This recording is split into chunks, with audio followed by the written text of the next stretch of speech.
Good evening. I think that you wouldn't be here tonight if you didn't think there was something going on, something important in your community. That's certainly why I've taken the time from my life to come up and talk with you. 2 years ago, one of my colleagues sent an email around to the other Dachshund community and said, there's something up and we need to get together and talk about it. And maybe a dozen docs got together. Pretty diverse people, Republicans and Democrats, progressives and conservatives, a very diverse group. And that was actually one of our real strengths, because as we have worked through this process over the last 2 years, nobody gets away with anything. You're held accountable by that other person. Some of the people thought that there were issues important that I really thought weren't important at all. But what we did was we looked at evidence-based research. That is, we looked at articles published in medical journals, and that means that they've been held against the standard of science. And they go to editors, and they're reviewed, and they're criticized before they're ever published. And we looked at 400 articles. Now, doctors are busy people. We had, in 2 years, 3 face-to-face meetings. The rest of the time, we talk to each other with a computer. We start about 9 or 10 or 11 at night, and we go till about 2 in the morning. And we reviewed 400 articles, and we wrote summaries of those articles. And we actually put a lot of those online that you can look at. And when we started that process, we thought it would be sort of 50-50. You know, some would say that there were bad things, some would say there were good things. And as we worked through the process, what we found was all the articles went in the same stack. And that was that they said there are problems. Now, honestly, we don't know what the scope of those problems are. What we know is that things like diesel particulate matter out of the engines that pull the trains and the ships that haul the stuff cause a whole variety of significant medical problems. We know that if you have 3 trains a day, that's really different than a train every hour. For what, with the impact on our communities, we would have a 1.6 mile long train every hour, 24 hours a day. And the safety issue there, these trains, if they lock up all their wheels, if they pull the emergency brake and want to stop, it's about a mile before they can stop. So if there's a kid on a bike, if there's a mother on a bike. A mother was killed by a train in our community in the last couple of years. And the train tried to stop, but it couldn't. There are much more insidious things. The thing that I opposed and I thought was that's just fluff. One of the docs said noise is a problem. These trains tooting all night at every crossing. The coal trains are much noisier than other trains because they're a lot heavier. You can hear the squealing of the wheels. And I really didn't think much about that. But as we reviewed the medical literature, it said that kids are cognitively impaired, that they can't learn as well in that kind of noisy environment. It said that elders trying to sleep overnight get woken up multiple times a night. I've already gotten lots of calls from the elders in my community saying, man, there's only 6 trips up and down a day right now, and I can't sleep. Those have real measurable impacts on people's health. In fact, one study showed not only is there the cognitive part that you would expect, but there's an increase in cardiac arrhythmias in elders. They are more likely to have an irregular heartbeat because of that, being woken up and woken up and woken up. So I got schooled on that. I got educated. I'll go over the process with you, but I think everybody in this room suspects there's something going on, or like you say, you wouldn't be here. This is a picture of my community. My house is just down the way a little bit. That's a train. Like I say, we're not used to seeing 1.6 mile long trains of just one thing. They're called unit trains. This is where they come from. You've already seen the map, but it goes up to West Shore right now. There are about 3 trains a day going up and 3 empties coming back every day right now. They currently don't stop at Cherry Point, but the plan is to bring about 50 million tons annually of coal to our community. That would be about roughly 18 additional trains, 9 up and 9 back every day. The ports that he mentioned earlier, some of them have gone away, some because of activism, some because of economics, to be honest. 18 trains, 1.6 miles long. In addition, there would be about 400 ships. Now, these ships are the largest things that human beings have ever made that move. They're single-hulled. They carry coal and not oil, but they're single-hulled. they have several million gallons of some really nasty crude oil to get across the ocean to China and India. And if they crashed, there would be a significant issue in our sound, in the Salish Sea that we share with you. These ships have the worst safety record of any ships in Puget Sound or the Salish Sea. This is the process we go through, and we have a lot more fun than you guys. I spent 2 years of my life engaged in this. And we did get 100,000 comments. Now, to be perfectly honest about that, about 60,000 of those were form letters. They were things that people cared enough to sign their name to. But over 35,000 of them were real letters written by real people that really cared. We have one guy, James Wells, who I would love for you to hear. He's actually H.G. Wells' grandson. He's got that same sort of attitude of being able to do anything. But he's organized people around this. He has an article on 101 different things you might want to talk about, potential consequences. It's a very good article. But people took that and they would pick one or two of those things. They picked the thing they cared about, and they would write about it. And we're fortunate there that we have both a state process and a national process. Now, I'm very respectful of politicians because they're the people that are willing to put their life into public service, and that's something most of us aren't willing to do. But they also are impacted. You know, to get elected to our federal government position, it takes a lot of money. It takes about $500,000 to mount a serious campaign for a congressional seat in Washington State. It takes about $2 million to win, $2 to $4 million to win. What's surprising is that my representative, I've donated money to and I've worked for in the past, got a $10,000 donation from the proponent of this thing, and about $30,000 more from other related interests. And he's gone from being my best friend to not being willing to talk with me. He won't talk to anybody that wants to raise a coal issue at all. He has entirely abandoned his constituency, both because of the money he gets and because the power that these people have in our community. The people who want to build the coal port there, you've heard of Goldman Sachs. They own half of it. You've heard of Berkshire Hathaway, perhaps, if you're into the investment business, or Burlington Northern Santa Fe, which is a wholly owned subsidiary of that company. And SSA, they are the largest private operator ports in the world.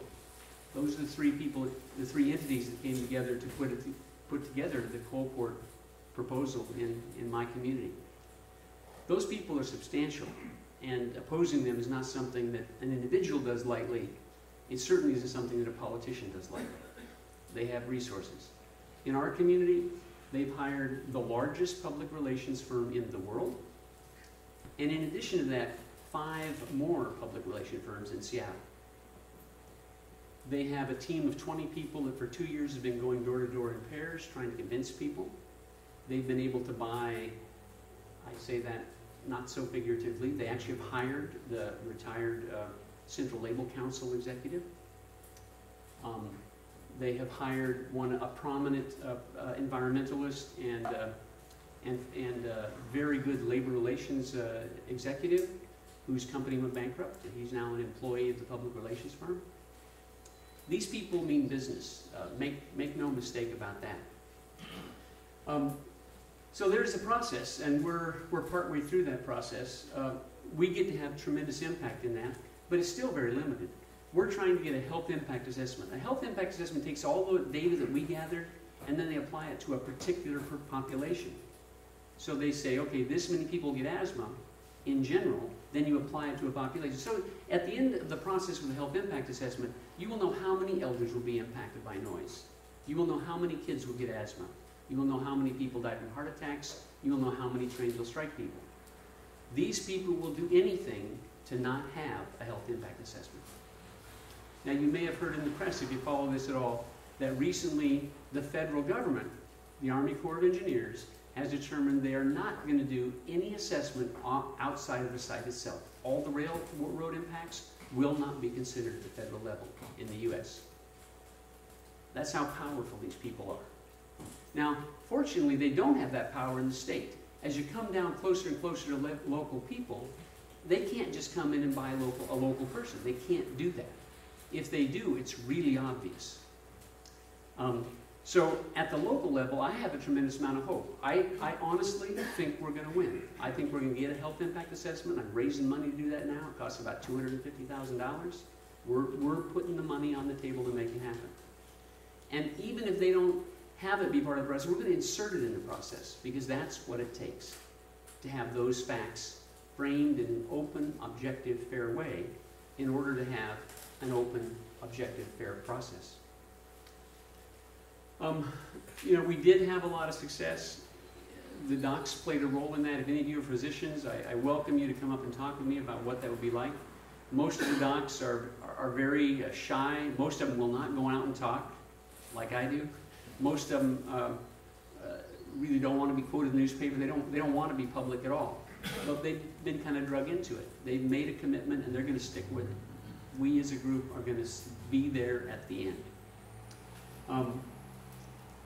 What are the health issues? Airborne pollutants, both coal dust and diesel exhaust are major issues. Increased train traffic, the noise, the delays of crossing, and safety for both the trains and ships. Those are the core issues that we identified from reviewing the medical literature. This is how big those ships are. That's the biggest ferry we have in Washington State. That's how big the ships are. These things are not inconsequential in size. The primary organ systems we'll talk about are lungs, your heart, and your brain. In terms of what the literature shows is that basically increased exposure, particularly to diesel particulate matter. Now, what's diesel particulate matter? When a diesel engine burns diesel, a carbon core that's very small, about 2.5 microns, comes out of it. And all the nasty stuff that's around it sticks to that carbon core. 2.5 microns, bigger things, 10 microns, will get stuck in your upper airways. 2.5 microns go all the way to your capillaries in your lung. So it goes basically, it can go right up there where it's transporting the stuff into your blood. How big is your lungs? Your lungs are about the size of a doubles tennis court, bigger than this room if you flatten it out. And the absorptive capacity of those capillaries is immense. You can get the levels higher through breathing things in than you can by putting it intravenously in somebody's body. It's a very, very efficient way of moving things into the body.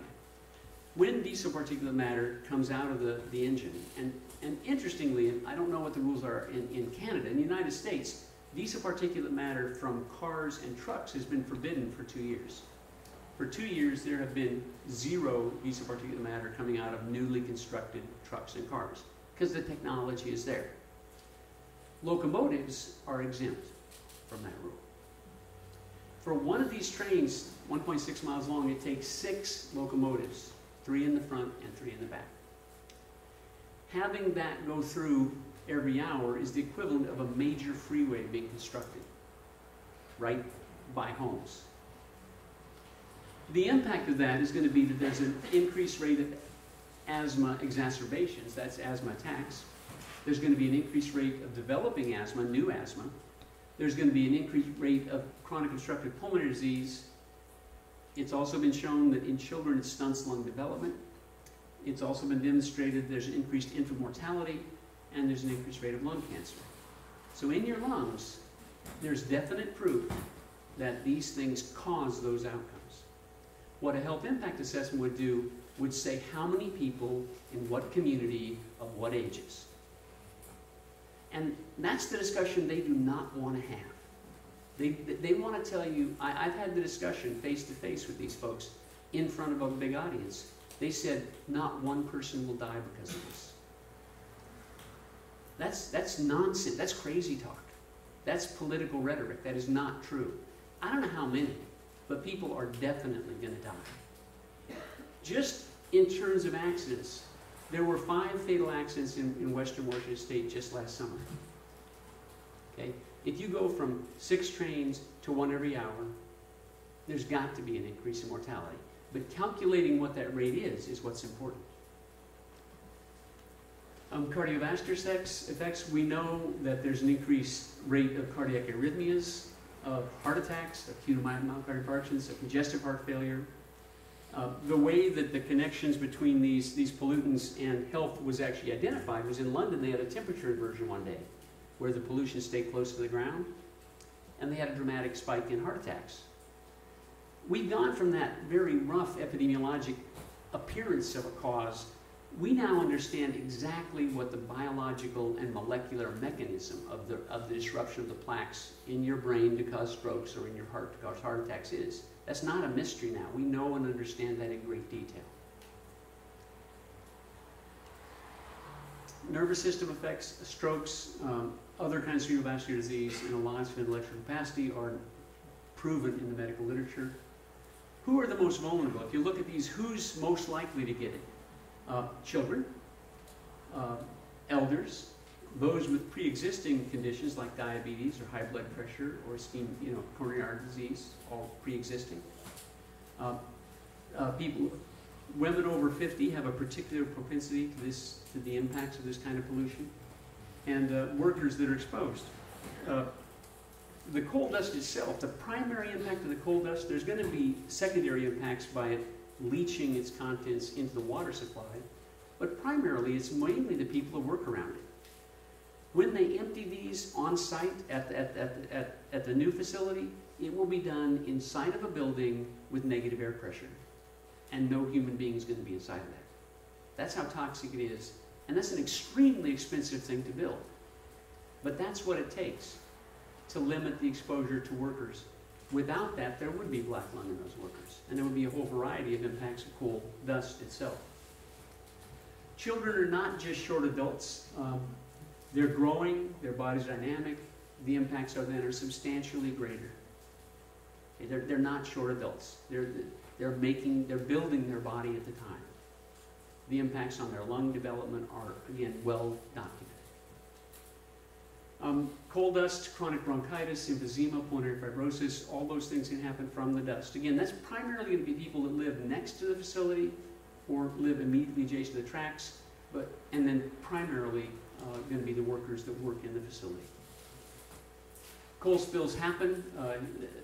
They happen much more often than I ever imagined. The derailments, once you begin to follow this, you'll see derailments happen much more frequently than you would expect. They already went over the fact that this stuff blows off. There's currently a legal case being brought by various environmental groups in Washington State against the current shipping of coal, because it's shown that this stuff blows off in the amounts that were discussed, around 500 pounds per car per trip. And what we know is that coal contains mercury, lead, and cadmium, and some other things, but at least those three things. And though it's fairly inert, it does leach into the water system over time. Perhaps even more important for First Nations, when it gets into the water, it settles down to the bottom, it lands on top of the eelgrass, which is essential for the herring.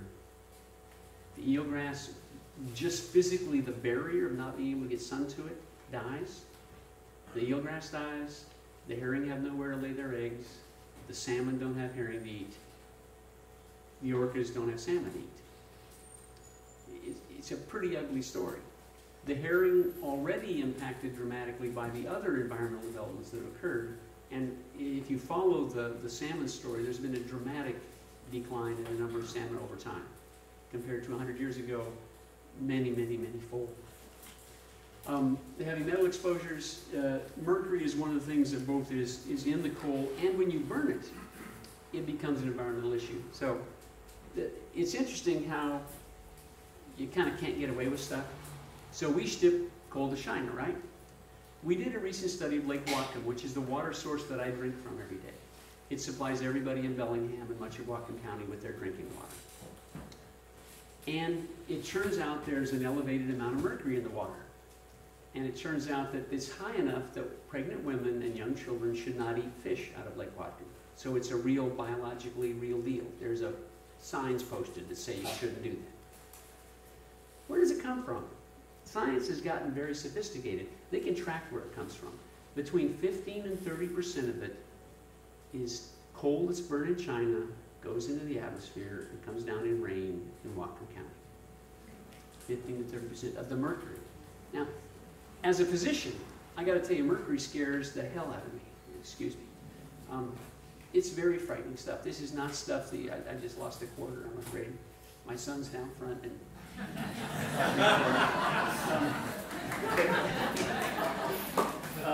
so mercury's bad stuff.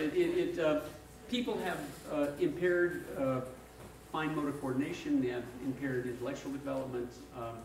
It's a major problem. It also builds up in the fish that get consumed by First Nations people. If there's a First Nations person here, I need to talk to you, because it's a real issue. In the United States, 17% of childbearing age Native women have mercury levels high enough to impair the intelligence and the fine motor coordination of their offspring. That's 1 in 5. This is going to make that worse. And that's primarily because they eat more fish and seafood and shellfish products. Diesel exhaust, I talked briefly about that. It gets down all the way to the oil level. It comes from numerous sources. It goes deep into the very alveolar recesses in the lung. It has all the effects we talked about. 2 major reviews, if there are any people prone to science in the room. The 2 things we started with, there was a 2011 American Lung Association report, and there's a 2011 American Heart Association report that looked at diesel particulate matter in the air that are just mind-boggling to read. These are not people prone to exaggeration or politics. They did not want to publish these things because they will bring controversy to them, and they're not controversy. They're not people like controversy.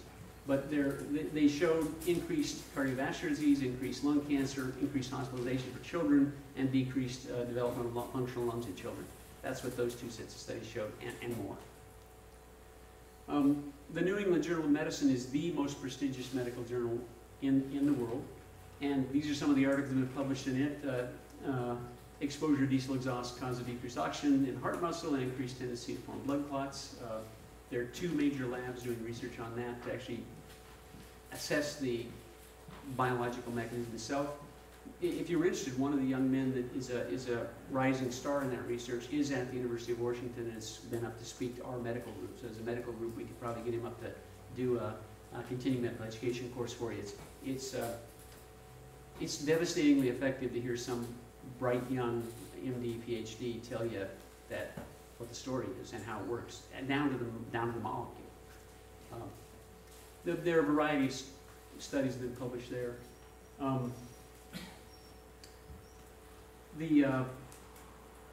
In 2010, the Puget Sound Clean Air Authority and the University of Washington published studies said that diesel emissions remain the largest contributor to potential cancer risk in the Puget Sound area. The largest contributor to cancer risk. At baseline, okay, this is just from the pollution that's there now, the diesel that's coming from old cars and old trucks and the current trains. This is the baseline.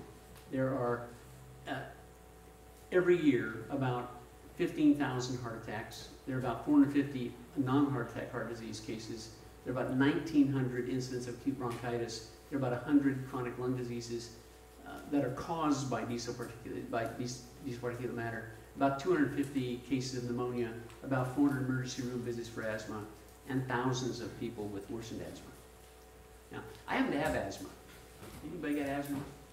If you want to know what it's like, you take a straw and try breathing through it for a while. And at first it's easy, and then you get shorter and shorter and shorter of breath, and it kind of feels like you're drowning. And last year I was actually giving a series of talks over 3 days out in the San Juan Islands, and I took the wrong inhaler. You reach in the drawer and grab the one that's there, and a couple days later, when I was in the hospital, I pulled it out, and it expired 8 years ago.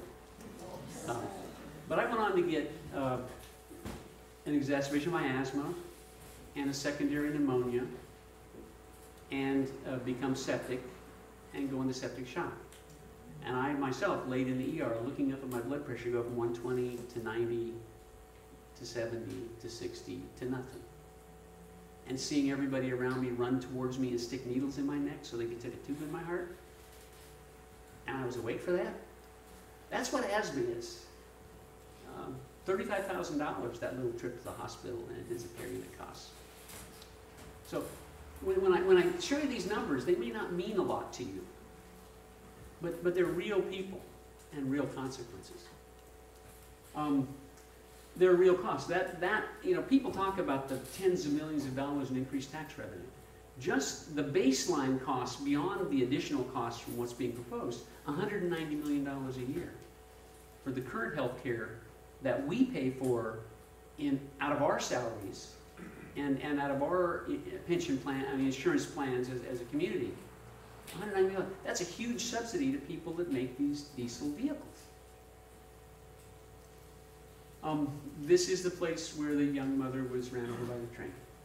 That's the spot. We go there to play and picnic. It's a hard spot to go to now. Noise exposure, I mentioned this earlier, but basically cardiovascular disease risks go up. Increased blood pressure, arrhythmias, stroke, ischemic heart disease are all tied to increased noise exposure. Cognitive impairment in children, sleep disturbance, exacerbation of mental health disorders such as depression and anxiety. Those are all proven in the medical literature to be related to those noise exposures, which we would definitely experience if you live close enough to the train track to hear. Delayed emergency response. We've already had one case where the patient actually got there okay, and the doctor got there okay, but the technician that ran the heart-lung machine, it took him 20 minutes to come in because of a train. A 20-minute delay in that setting. I mean, we try to shave 45 seconds off at the hospital. That's a big deal to bring it down 45 seconds. 20-minute delay can mean the difference between life and death. Now, that's with the current fairly rare trains. If you've got a 1.5 mile long train every hour, 24 hours a day, there are going to be times when not only can the technician not get there, but the ambulance is going to be stopped, and the fire truck is going to be stopped, and the policeman is going to be stopped. So in many communities, all along this 400-mile route, all the way from Montana and Wyoming to here, that's going to happen every hour of every day.